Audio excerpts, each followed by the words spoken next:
你有冇試過參加同學聚會嘅時候，見到當年考第一風頭最勁嗰個，而家反而冇乜聲氣；又或者以前上堂坐最後排，成日俾人話冇出息嗰個，一過咗40歲，忽然間身光頸靚事業有成，你望住塊鏡，再望住自己條命，係咪好想問一句：究竟我嘅機會喺邊？點解人哋發晒達，我仲係浮沉沉唔使驚？蘇老師成日都講，人生係分階段睇嘅，冇人可以威足一世，亦冇人會衰足成世。每個人條命入面都一定藏住一段黃金10年，關鍵係你知唔知道自己而家係行緊咩運？知唔知道喺邊個位要死守，邊個位要瞓身去盡？好似種樹咁，有啲樹春天就開花，結果有啲樹要等到秋冬先熟。如果你將自己個黃金期錯誤咁放喺匆匆陷陣嘅時候，你可能一早就已經燒晒啲彈藥，到真正運到嗰陣，你連上車嘅力都冇。今日我就用蘇老師嘅獨門心法，同你拆解人生3大階段嘅面相密碼，由15到30歲嘅少年得志，到30至50歲嘅中年翻身，再到50歲打後嘅大器晚成。我會話俾你知，你塊面上面邊一度掌管緊你邊一段時間嘅運勢。最重要嘅係，我唔會齋講理論，我會用你同我都識嘅真實人物做例子，等你一聽就明，即刻有晒體感。最後就算你發現自己而家呢段路唔好行，個運未到，我都會教埋你點樣用行業命論去佈局等翻身，仲會公開一個極少人識嘅家居催旺大運能量場嘅方法。你準備好未？由呢1分鐘開始，你要學識睇通自己嘅人生節奏，唔好再喺錯嘅時間做錯嘅決定。先講人生嘅第一階段，15到30歲呢段時間係人一生嘅春天，播種讀書建立基礎嘅時候。喺面相學入面，掌管呢段時期運勢嘅就係我哋嘅額頭，相學上叫做天庭。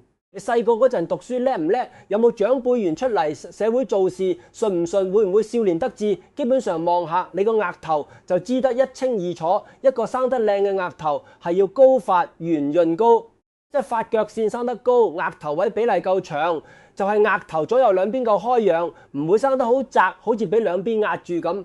圓就係額角唔好有明顯嘅凹陷或者削咗落去，潤就係額頭皮膚要有光澤，好似有層油膜包住咁，金卜卜嘅。如果你擁有呢種額頭，恭喜你，你嘅人生開局通常都唔會太差。你可能喺讀書時期已經好突出，唔使點溫書都考得好，老師同長輩無端端都會好殺你。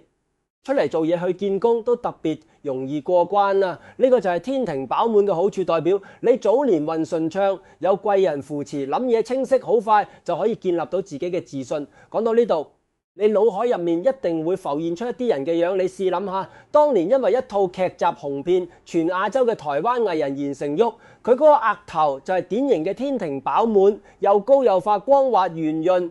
成個額頭比例非常開揚，就係靠呢個額頭。佢20幾歲就憑流星花園變道明寺一角紅到發紫，萬千寵愛在一身。呢個就係天庭飽滿嘅威力。少年得志，要風得風，要雨得雨。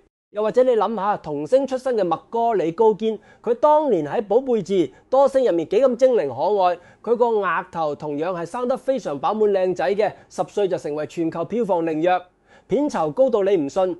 呢個就係典型嘅額頭行早年運，細個已經企上人生滿峰。但係呢度有一個蘇老師講過好多次嘅終極警告，額頭生得太靚嘅人反而係最危險嘅。點解？因為少年得志大不幸。你試諗下，一個人由細到大都係俾人讚、俾人捧，做咩都順風順水，佢好容易就會形成一種我係天子嘅幻覺，佢會覺得成功係應分嘅，所有嘢都係靠我嘅才華。呢種人一過咗30歲，進入要講人脈、講謀略、講忍耐嘅中年關口，如果佢面相上嘅中庭，即係眉眼鼻呢一節接唔住個運，佢跌起上嚟係會慘過任何人，因為佢份人已經習慣咗高高在上，唔識得彎腰，唔識得俾面人，唔識得喺逆境入面沈光養晦。你睇翻麥哥李高堅，佢嘅額頭令佢少年得志，但你留意下佢嘅中庭，眉毛開始有啲雜亂。鼻型亦唔算特別有肉地喎，佢10幾歲爆紅之後就開始陷入一連串嘅負面新聞，父母為咗佢啲片酬對簿公堂爭產爭到反晒面，佢自己亦染上毒癇，一度瘦到皮包骨，個樣完全殘晒。由荷里活最炙手可熱嘅童星變成冇戲拍、冇人敢用嘅邊緣人，佢嘅人生軌跡就好似一條派物線，一開波就係最高點，之後一路向下，因為後生嗰陣已經燒晒所有運氣同福報，到40歲要捱嘅時候，佢完全冇能力去面對，到近年佢先至慢慢走出低谷，但係當年嗰種超級巨星嘅光環已經好難再翻嚟，所以如果你係額頭生得靚嘅人，你一定要警惕自己嘅傲氣，後生嘅順境係你嘅福氣，但如果唔識收心，就會變成你中年嘅毒藥調翻轉。如果你額頭生得比較窄、比較低，或者有乜人衝破額角凹陷，你唔使灰心，呢個只係代表你早年可能要行多啲冤枉路，讀書未必好叻，出嚟做嘢要由低做起，冇乜家底，要靠自己。蘇老師成日話呢類人反而係打仔格，根基打得好穩，只要中庭面相生得好，中年一樣可以飛黃騰達。你試諗下，香港首富李嘉誠先生，你睇翻佢後生嗰陣嘅相，佢額頭唔係話特別高、特別發嗰種。早年佢要做中牙學徒，做塑膠廠推銷員，捱過好多苦。但係正正因為呢啲磨練，令到佢嘅中庭生得越嚟越厚實，個鼻頭越嚟越有肉，最後喺40歲之後一飛沖天。後生辛苦唔係苦，老嚟冇錢先係苦。呢句説話你一定要記實。踏入人生最關鍵嘅第二階段，30到50歲呢20年係一個人嘅盛夏，係你建功立業、結婚生仔、累積財富嘅黃金時期。你係龍定係蟲，就係睇你呢段時間。而掌管呢段時間運勢嘅就係你塊面嘅中庭，亦即係由眉毛開始到鼻頭呢一節。呢度主要睇3樣嘢：眉眼鼻。蘇老師講過無數次，一個人發唔發達唔係睇額頭，係睇中庭。日頭靚只係代表你細個好命，中庭靚先至代表你係咪真係可以靠自己去改寫命運。先講30到40歲呢段時間，主要睇眉。眉毛喺商學上代表兄弟緣、朋友緣同埋一個人嘅情緒管理能力。30歲打後，你已經唔係一個人打天下，你要帶團隊，要同上司下屬溝通，要處理複雜嘅人際關係。如果你對眉生得靚，所謂眉清見底，即係眉毛一條一條好清晰咁貼住皮膚生長，唔會雜亂無章，眉形微微彎曲，有條理而且長過眼睛。呢個就係好眉，代表呢個人30歲之後心境開始平穩。做嘢有條理，識得點樣同人相處，唔會成日發脾氣得罪人。呢種人通常喺職場上好快就會升做管理層，因為佢有親和力，人緣好，啲手下會肯幫佢賣命。你試諗下，藝圈入面有一個人叫劉德華。劉德華後生嗰陣，你話佢係唔係最靚仔嗰個？係，但係當年有好多人都話佢只係偶像派。但係你留意下，佢對眉，佢嘅眉毛生得極之清秀，一條一條貼住皮膚，好有條理，眉形微微彎曲，望落去好舒服，好有親和力。佢就係靠呢對眉喺30歲之後開始發力。佢嘅情緒管理係娛樂圈出晒名嘅，好幾時見過佢公開同人反面，幾時聽過佢同邊個幕後唔啱？冇，佢就係用呢對眉清見底嘅眉，喺中年呢個混亂嘅娛樂圈入面穩住自己嘅情緒，唔搞小圈子，唔得罪人，慢慢咁累積人脈同機會。佢開演唱會，啲舞蹈員個個都話華仔好照顧人，佢拍戲啲幕後個個都讚佢冇架子。呢啲就係好眉帶嚟嘅人緣。佢由30歲紅到而家60幾歲，依然係天王巨星。呢個就係眉毛嘅力量，佢幫你喺中年儲落一班肯同你打天下嘅人。但如果你對眉生得又粗又硬，雜亂無章向上逆生，或者係眉毛直衝入額頭，即係俗稱嘅眉壓目，咁你就要極度小心。呢種眉代表你30到40歲呢段時間情緒好波動，個人好急躁，容易同人有衝突，甚至會因為一時衝動而辭職轉行，或者同拍檔反晒面。呢段時間你最緊要係忍同定，唔好亂咁做重大決定，因為你嘅判斷力喺呢個時期係受情緒影響嘅，好容易做錯嘢。跟住就係人生嘅重頭戲，40歲打後呢個時候，你要睇嘅係鼻。商學上鼻為財星，亦都係一個人中年之後嘅自信同成就所在。40歲之前，你話你係潛龍勿用，冇機會都可以接受，但40歲之後你發唔發達，就係睇你呢個鼻生得點樣。一個好嘅鼻唔一定要好高，因為鼻梁高只係代表你份人好有自信、好有主見、自尊心好強。真正決定你40歲之後有冇錢剩嘅係個鼻頭，即係準頭。鼻頭一定要圓厚有肉，望落去好似一粒蒜頭咁，黑卜卜、飽滿有光澤。呢個就係正財。鼻頭有肉嘅人唔單止賺錢能力強，最緊要係佢識得對金錢好有責任感，唔會亂咁揮霍，亦都唔會盲舂舂咁去投資一啲高風險嘅項目。佢哋嘅財富係一層一層咁揼上去嘅，好穩固。如果你鼻向又高又直，鼻頭又有肉，再加兩邊鼻翼生得豐厚，可以遮住少少鼻孔，恭喜你！你係一等一嘅富貴格局。你由40歲開始，事業會進入高峰期，名譽同財富會一齊嚟，而且你個人嘅氣場會變得好強。有嘢有說服力，好多人會願意跟住你，相信你。講到呢度，你即刻諗下，而家市場上面嗰啲真正嘅頂級富豪大企業家，唔係嗰啲曇花一現嘅暴發戶，而係經歷過幾次經濟週期，幾十年都屹立不倒嗰啲騰訊嘅創辦人馬化騰。你睇下佢個鼻，典型嘅鼻頭圓厚有肉，鼻翼豐厚，成個鼻望落去有好強嘅重量感。馬化騰後生嗰陣唔係最出位嗰個，佢當年創立騰訊，開頭幾年係捱得好辛苦，仲試過想將公司賣走，但冇人要。但係佢就係靠呢個鼻喺40歲之後開始發力，佢做每一個決定都好穩陣，又唔會因為人哋一句說話就抹埋去。每一個產品，每一嚿錢投出去之前都諗過度過，遊戲、社交支付，一步一步咁擴張，將賺翻嚟嘅錢一層一層咁變成一個商業王國。呢個鼻就係佢嘅財富聚寶盤，你就會明白點解蘇老師成日話40歲之後係個鼻話事。再睇另一個極端例子，美國總統侵侵，即係當奴侵份人事事都中意認叻。你睇佢個鼻鼻錯好高，代表佢自信心爆棚。但係你留意下，佢個鼻頭係尖削冇肉嘅，而且鼻頭微微向下勾，呢個就係典型嘅鄧勾鼻。鼻頭尖削嘅人，中年容或可以賺到好多錢，但係完全守唔住。財來財去，侵嘅人生就係咁。佢做地產、搞場、搞航空，風光嗰陣好風光，但係佢嘅公司曾經申請過6次破產保護，6次你冇聽錯，係6次。雖然佢次次都可以翻身，但係呢種大起大落嘅人生，正正就係鼻頭尖削冇肉嘅寫照。你可以贏到好盡，但你永遠唔會穩穩陣陣咁坐享其成，因為你個財富係漏嘅。如果你不幸係呢種鼻，蘇老師話齋，嗱，呢段時間一定要以守為攻，千祈唔好學人哋去擴張、去借錢、去搞大個餅。你要做嘅係低調穩陣，將啲錢轉化為實質嘅資產，唔好擺喺個銀行戶口度引誘自己或者身邊嘅人。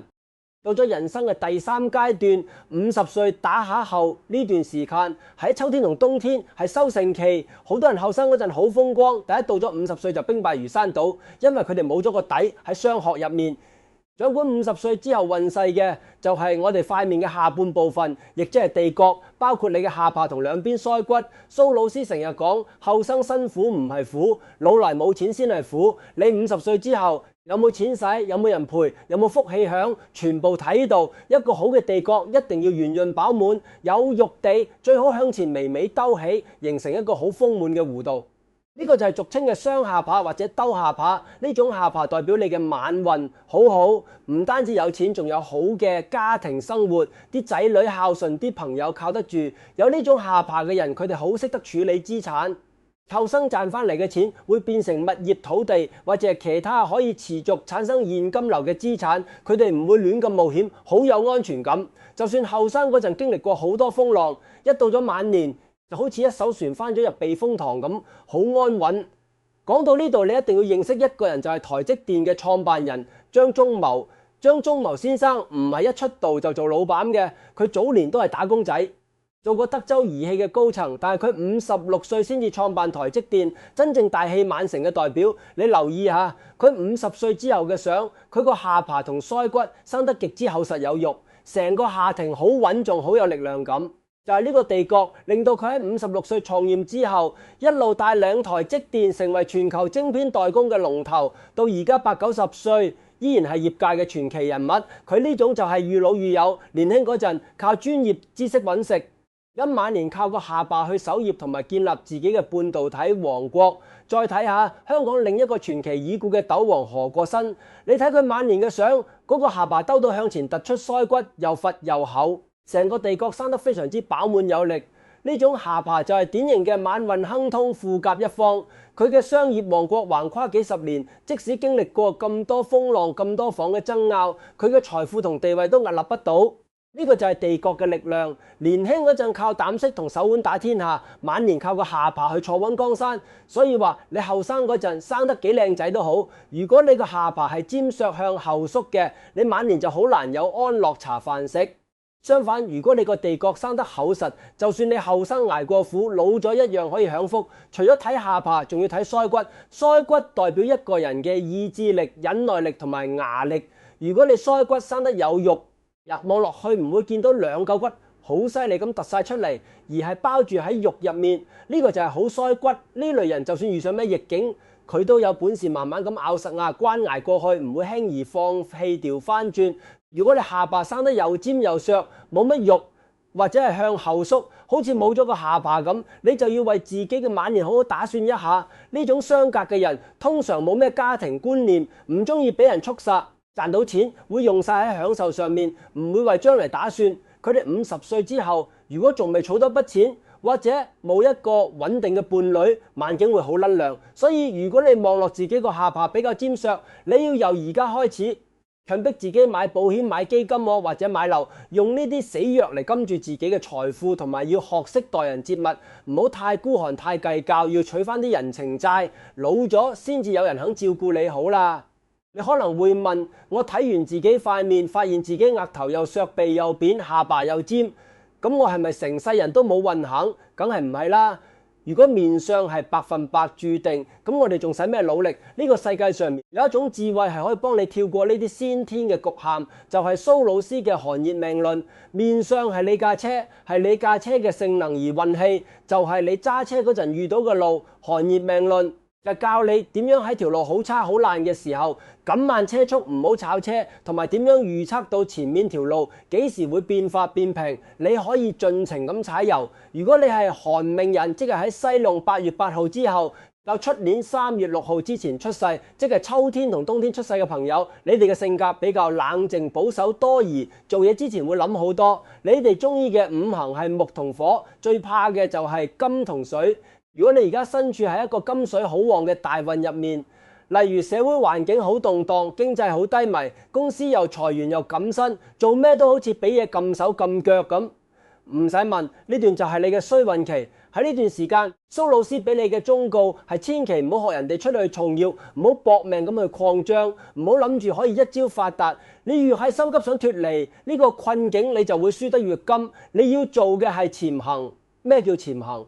即係潛入深海，枕光養晦。呢段時間係俾你讀書嘅、進修嘅、修心養性嘅。你要趁呢個機會去考多幾個牌，讀多幾個課程，將自己嘅根基打得更深。你要保持低調，唔好同人爭，又唔好出頭，默默地儲備實力。因為你知唔知啊？寒命人一旦捱過呢段金水嘅衰運，踏入木火嘅旺運嗰陣，你之前潛行嗰陣取翻嚟嘅知識同人脈，就會好似炸藥咁，一下子爆發出嚟。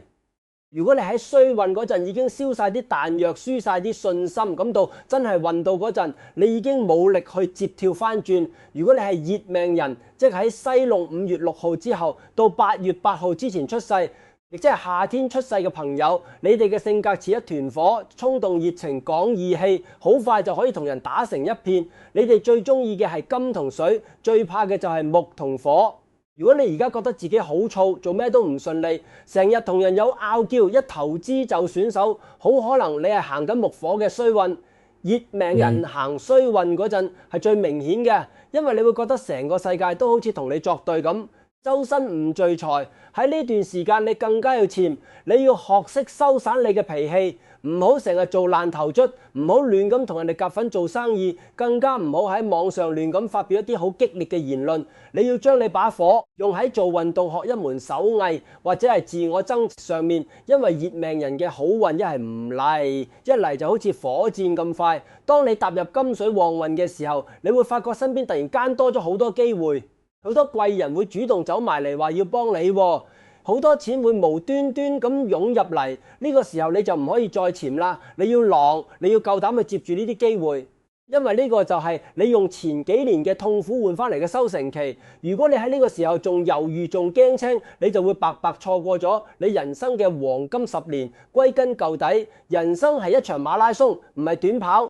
睇翻好多真正成功嘅人，佢哋嘅人生軌跡唔係一條向上嘅直線，而係好似樓梯級咁，有一段時間係平台期，甚至係下滑期，然後突然之間就爆升上去。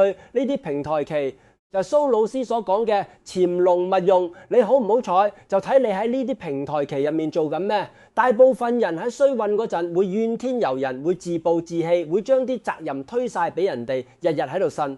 但係呻完又一啲都冇改變，佢哋白白咁浪費咗呢段最寶貴嘅儲備期度。你真係幸運嗰陣，因為你冇料冇人脈冇睇拍，啲機會就算跌到你面前，你都捉唔住。蘇老師講過一句好有智慧嘅說話：運未到就讀書收心，運一到又要浪。呢個就可以掌握人生節奏嘅最高境界。你要知道自己而家身處喺邊個階段，又做翻啱呢個階段應該做嘅嘢。如果你而家係後生仔，額頭唔夠靚唔緊要，你千祈唔好同人哋比較，唔好心急想發達。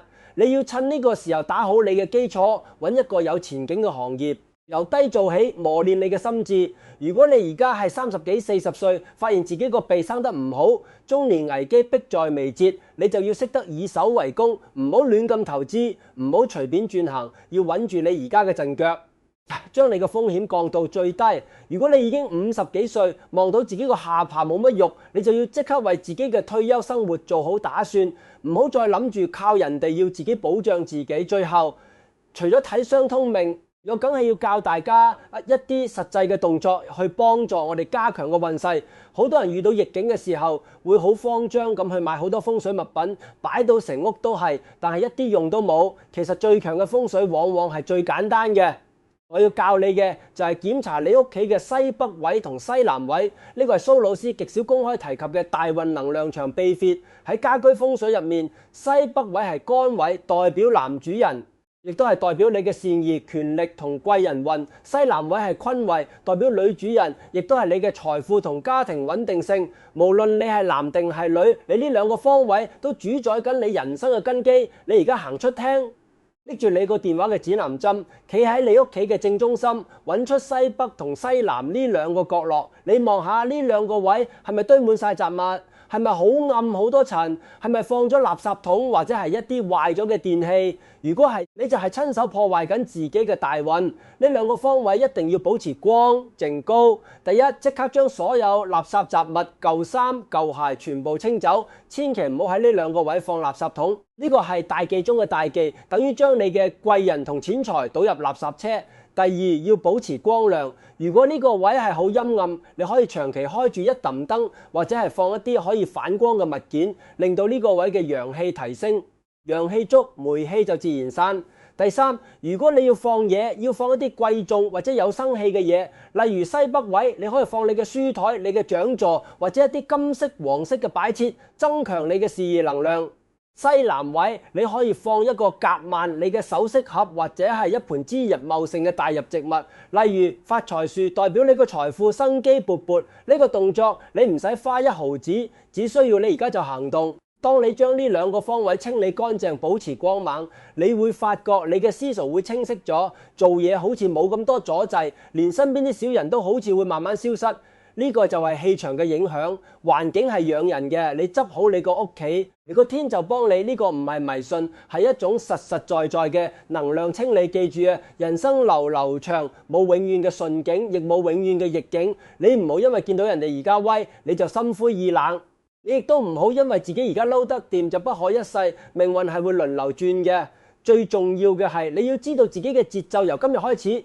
企喺塊鏡前面，由額頭開始，慢慢睇清楚自己塊面睇下，你嘅天庭係咪飽滿？睇下你嘅眉眼係咪清秀？睇下你個鼻有冇肉地？再望下你個下巴係咪圓潤？你唔係要嫌棄自己，而係要了解自己，知道邊度強就盡情發揮，知道邊度弱就提早佈局、提早防範，然後配合寒熱命論，知道自己而家係應該潛航定係應該去進啊！喺衰運嘅時候就當係放一個長假，去旅行、去睇書、去學嘢，將自己嘅能量收翻入嚟。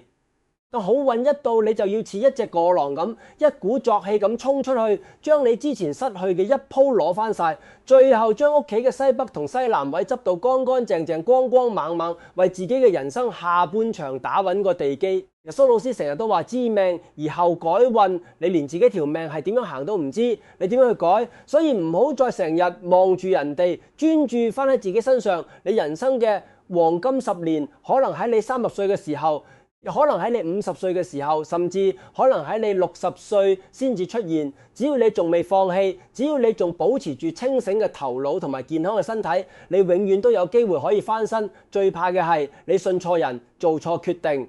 行運之前已經將自己嘅彈藥同精神全部耗盡。